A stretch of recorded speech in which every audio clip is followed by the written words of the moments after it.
dugaan pemalsuan surat domisili terkait dengan Feni. Jadi ini sekarang Feni dipanggil untuk dimintai keterangannya.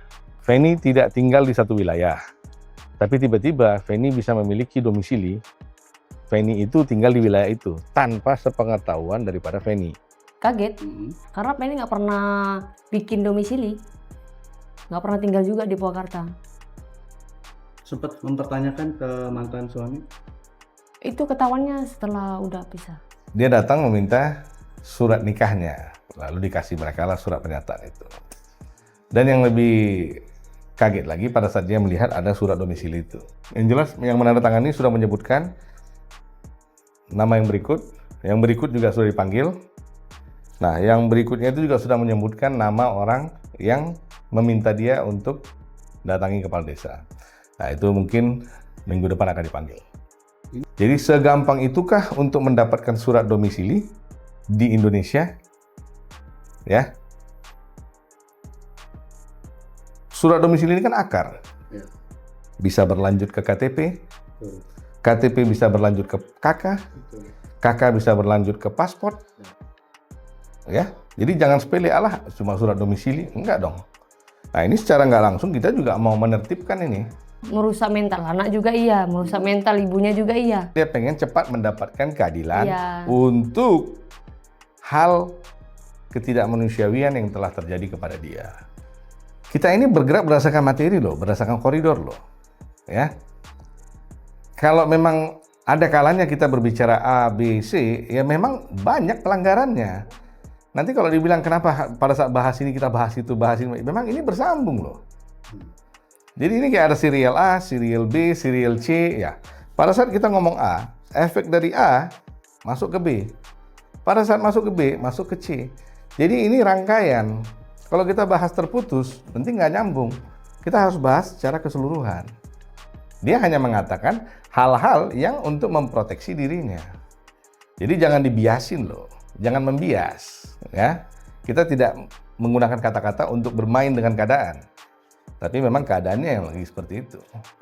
Andai kata Jangan kayak perempuan lah. Andai kata dia tahu arti lelaki, ya, dia kan tidak akan membawa laki-laki dari luar. Kata-kata hari ini. Jangan mau dinikahin siri. Sekalian nyindir aku ini.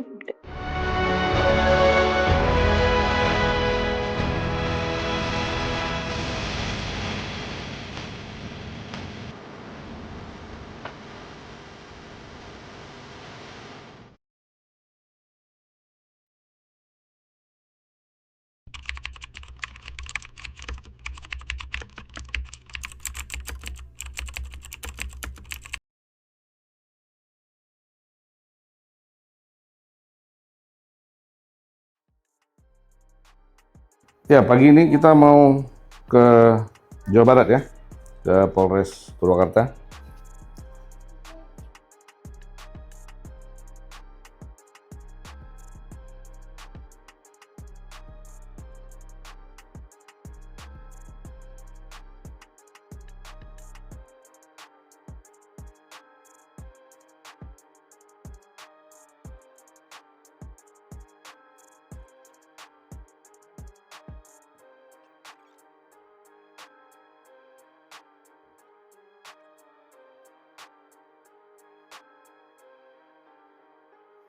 Siang Bang, Feni. Siang. Agenda hari ini di Polres Purwakarta apa nih Bang? Jadi kita ada buat laporan terkait dengan pemalsuan ya, dugaan pemalsuan surat domisili terkait dengan Feni. Jadi ini sekarang Feni dipanggil untuk dimintai keterangannya.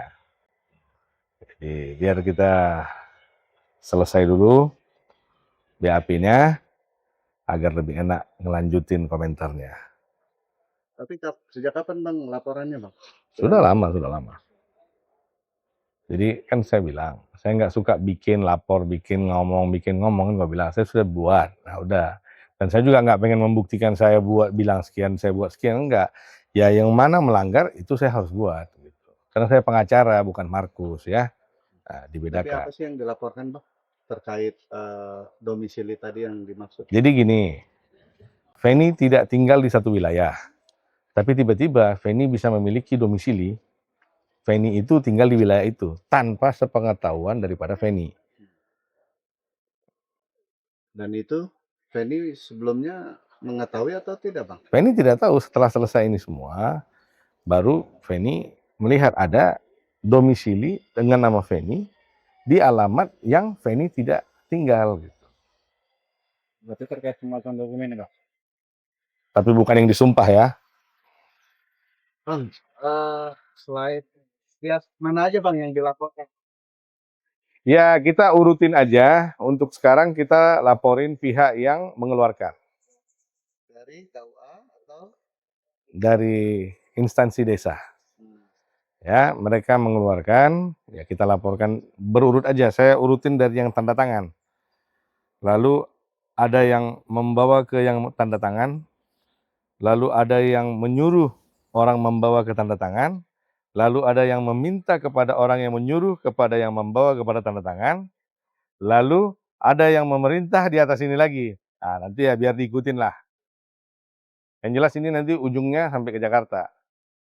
Tapi pasti ada permintaan dong Bang, dari pihak mana yang meminta untuk... Yang jelas bukan dari pihak Feni. Dan Feni tidak mengetahui.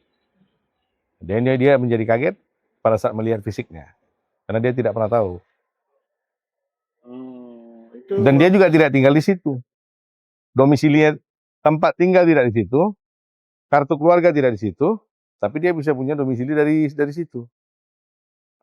Itu proses untuk apa Bang? Pernikahan kah atau? Enggak, jadi gini. Kalau ditanya proses untuk apa, ya saya nggak mau menebak-nebak ya. Tapi kita punya opini sendiri. Nah, nggak enak kalau saya utarakan. Jadi intinya ada surat domisili Feni terkait dengan alamat tinggal yang tidak dia tinggalin tanpa sepengetahuan dia. Dalam hal mengurus apa maksudnya gitu? Pernikahan kah? Ya pasti. Cuma kita nggak mau ngelangkain lah ya. Intinya kita sudah tahu kemana ini arah prosesnya, siapa aja yang terkait. Ada dugaan praktek skandal, pemalsuan dokumen-dokumen dari mulai level desa sampai ke level nasional di kabupaten ini yang dilakukan oleh beberapa orang asing. Yang dipimpin oleh beberapa orang asing juga yang kemungkinan besar dari negara yang sama yang berdomisili di Jakarta Selatan. Dari Akas ya Pak? Saya? Permintaan dari Akas untuk melakukan membuat sebuah dokumen-dokumen yang tadi Abang sebutkan. Pada saat saya bertemu dengan orang yang mengeluarkan surat ini, dia menyebutkan nama lain. Dia seorang lelaki juga, tapi kita biarkan kepada penyidik aja. Tapi tersebut nggak nama Akas, Pak? Iya, untuk sekarang belum.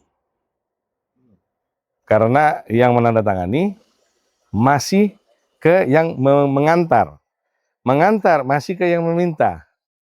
Ya, di atas ini kita nggak tahu siapa-siapa. Kan gitu. Dan tidak elok kalau kita terlalu glamour juga dengan kata-kata kan. Bang, sejak kapan sih Bang diduga domisilinya Feni itu dimaksudkan? Domisili itu dibuat pada bulan Oktober ya, Fen? September. Pada bulan September, 20 September 2022. Ya. Domisili itu dibuat pada tanggal 20 September 2022. Oke. Sedangkan surat pernyataan nikah mereka itu dibuat tanggal 5 Maret tahun 2021. Jadi surat pernyataan nikah ini mundur 18 bulan dari surat domisili yang menyatakan klien saya tinggal di satu wilayah. Ya. Jadi ya, saya nggak pengen berkata-kata banyak, walaupun saya banyak sekali sudah mendapatkan informasi terkait ini, gitu. Kita diam bukan berarti vakum ya. Cuma ya, saya mau lepas saya mau lepaskan kepada penyidik aja, biar mereka yang proses. Oke, thank you. Berarti hari ini agendanya pemanggilan. Ya, pemeriksaan Pemeriksaan. Feni Alberti yang dilakukan oleh Satuan Reserse Kriminal Polres Purwakarta.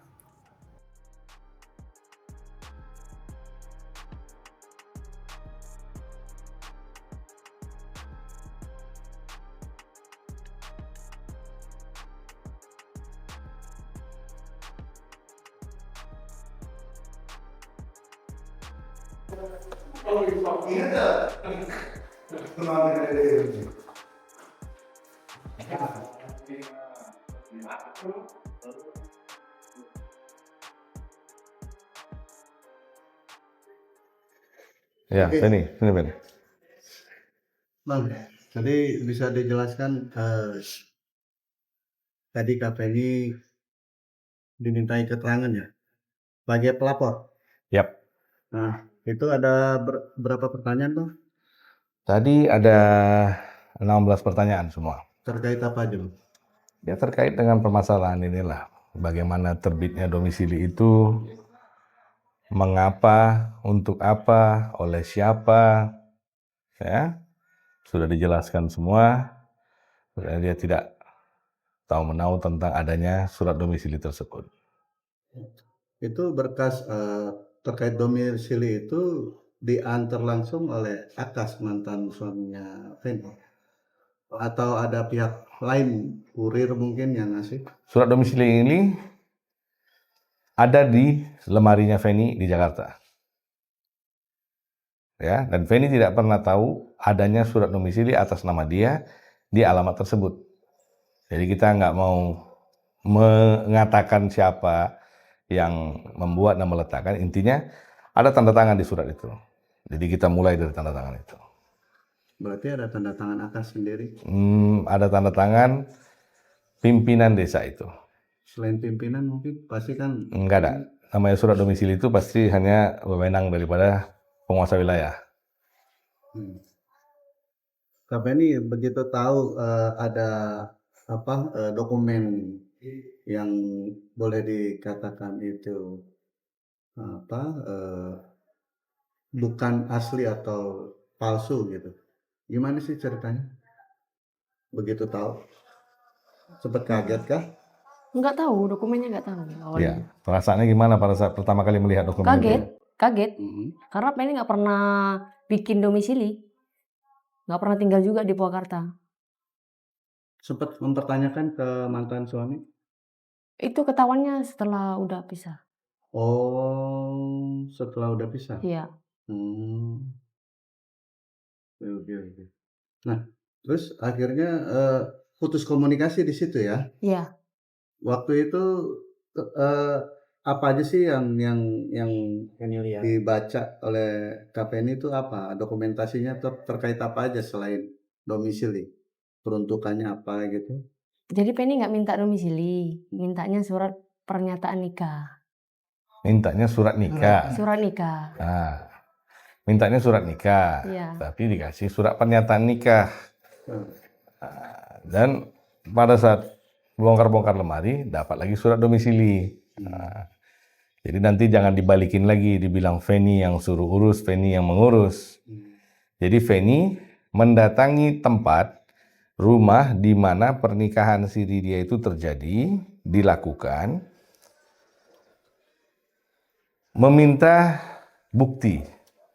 Jadi Feni ya, saya rasa tidak begitu paham lah kalau surat nikah siri itu tidak berdasar ya, tidak memiliki kekuatan hukum dan tidak bisa dapat surat apa-apa gitu. Jadi dia datang meminta surat nikahnya, lalu dikasih mereka lah surat pernyataan itu. Dan yang lebih kaget lagi pada saat dia melihat ada surat domisili itu. Berarti ada kaitannya surat ini dengan mantan suami ya? Kita belum bisa mengatakan seperti itu, maka saya bilang kita mulai dari tanda tangan. Berapa orang Bang yang dilaporkan Bang? Yang kita laporkan satu aja, yang ada tanda tangan itu.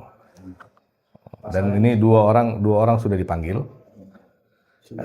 sebagai saksi. Yang tanda tangan sudah dipanggil, lalu yang mengantarkan, nah berikutnya mereka akan panggil lah yang meminta, yang menyuruh, akan dilakukan pengembangan. Pasal 266. Ada bocoran mungkin dari yang sebelumnya diperiksa, suruhan siapa? Ya sudah disebutkan nama-namanya. Nama-namanya sudah disebutkan. Yang jelas yang menandatangani sudah menyebutkan nama yang berikut. Yang berikut juga sudah dipanggil. Nah, yang berikutnya itu juga sudah menyebutkan nama orang yang meminta dia untuk datangi kepala desa. Nah, itu mungkin minggu depan akan dipanggil. Ini merupakan jaringan nggak sih Bang? Bisa jadi. Dokumentasi. Bisa jadi. Sekarang gini. Apa yang mau kita jadikan sebagai edukasi di sini, terlepas daripada penerapan hukumnya ya. Oke, kebetulan dia seorang anak perempuan, dia seorang wanita ya. Dia orang baik-baik. Oke, tidak ada riwayat hukum, tidak ada cacat hukum apa-apa. Coba kalian bayangkan, andai kata surat itu diberikan kepada seorang teroris. Ya, banyak ya teroris dari sindikat-sindikat tertentu yang menyebar ke seluruh Indonesia, yang masuk ke memang wilayah-wilayah terpencil tinggalnya gitu. Jadi segampang itukah untuk mendapatkan surat domisili di Indonesia? Ya. Surat domisili ini kan akar. Ya. Bisa berlanjut ke KTP. KTP bisa berlanjut ke KK. KK bisa berlanjut ke paspor. Ya. Jadi jangan sepele, alah cuma surat domisili, enggak dong. Nah, ini secara nggak langsung kita juga mau menertibkan ini. Kita mau menertibkan para kepala desa, para lurah. Jangan merasa terlalu sakti, terlalu sepele dengan ujung tinta kalian. Mungkin dengan iming-iming, atau tanpa iming-iming, atau mungkin dengan faktor kedekatan, atau mungkin dengan faktor ancaman. Yang jelas kalau ancaman kan pasti dia sudah nyanyi keluar. Nah, mungkin ada iming-iming, diduga, kan gitu. Jadi ini kita mau memberikan edukasi juga kepada masyarakat, terutama kepada para pimpinan-pimpinan desa dan pimpinan-pimpinan kelurahan. Jangan terlalu ringan dengan pulpen, dengan kertas itu gitu. Dampak negatifnya banyak loh. Bang, langkah hukum ke depan apalagi nih Bang setelah melaporkan yang pemalsuan dokumen KSP ini? Ya kita lihatlah pengembangannya seperti apa. Yang jelas semua akan diusut. Kita akan kawal perkara ini. Harapan KPNI sendiri seperti apa ini untuk kasus ini? Semoga cepat-cepat selesai aja. Lewat nggak Kak? Capek lah Bang, pastinya. Dia lagi sakit nih. Cuma karena udah terlanjur dipanggil, ya kita hadir aja lah. Tadi menyertai alat bukti baru kan? Jadi gini, ini perlu digarisbawahin. Ini Feni pengen cepat-cepat selesai, pengen capek. Bukan berarti kita yang narik-narik nih Fen ya. Iya. Nah, dia pengen cepat selesai, maksudnya dia pengen cepat mendapatkan keadilan untuk hal ketidakmanusiawian yang telah terjadi kepada dia. Itu aja. Jadi jangan dipikir nanti pengen cepat selesai lah Pak, nanti jangan dari sana bunyi pula ya kan. Enggak, dia udah capek, dia mau begini, nanti lawyernya ngarak-ngarakan, gimana Pen? Iya, minta keadilan. Jadi selesai itu bukan berarti you udah nggak mau bergerak, kita yang tarik-tarik ya. Enggak lah, enggak. Jadi selesai itu berarti dia mau keadilan. Iya. Keadilan seperti apa? Ya kita lihat nanti. Apa ini kemarin Akas kan sempat lapor balik nih. Nanggapinnya gimana? Santai aja. Hah? Santai aja. Santai aja. Kan kita nggak merasa kita salah. Biasa aja, santai aja. Ya kalau ada panggilan akan dihadapin. Iya. Kita akan tetap mendampingi. Ya kan? Kita akan tetap mendampingi intinya gitu. Nah, terus kemarin Akas juga bilang kalau bahwasanya KPNI sendiri yang tidak mau mensahkan pernikahan itu. Jadi anak-anaknya juga yang mana Bang pengen... Isbat? Yang Isbat apa gitu? Iya, gimana? Isbat. Enggak mau. Ya karena dia meragukan. Terus apa? Merusak mental anak juga iya, merusak mental ibunya juga iya. Iya.